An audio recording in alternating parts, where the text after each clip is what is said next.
Trichy கிழக்குல MLA ராஜினாமா செஞ்சதுக்கு அப்புறம் யாரு போட்டி போடுவாங்கங்கிற குழப்பம் இருந்துகிட்டே இருக்கு. முதலமைச்சர் அவர்கள் யாரை கை காட்டுறாரோ தெரியும். ஒரு பக்கம் சகாயம் ஐஏஎஸ் அப்படிங்கிறாங்க, இன்னொரு பக்கம் திரிஷாங்கிறாங்க, என்ன சொல்ல சொல்றாங்க.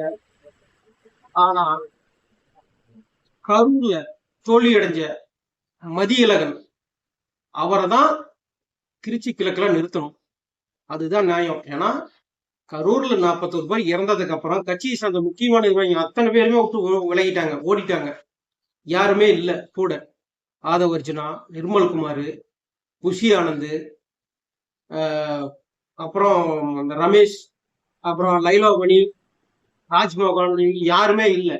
ஆனா கைதானது மதியழகன் மட்டும்தான். கட்சியாக விஸ்மாந்தது அவர் மட்டும்தான். அவரை தான் கரூர் கிழக்குல கண்டிப்பா வேட்பாளரை நிறுத்தணும். அதுதான் நியாயம்.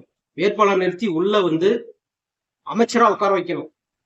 இதுதான் சரியா இருக்கும். அவருக்கு கொடுத்த மரியாதையா இருக்கும். ஏன்னா கட்சி பசங்க ஜெயிலுக்கு போனது அவர் ஒருத்தர் தானே, வேற யாருமே கிடையாது. இல்ல மத்த எம்எல்ஏக்கெல்லாம் பாதி பேர் இங்கிருந்து வெளியில இருந்து வந்தீங்க தானே. கட்சிக்கு தான் கடைசி வரைக்கும் உழைச்சவர் அவர் தானே. அவரை தான் நிறுத்தணும். இதுதான் சரியா இருக்கும். முதலமைச்சராலும் சரியான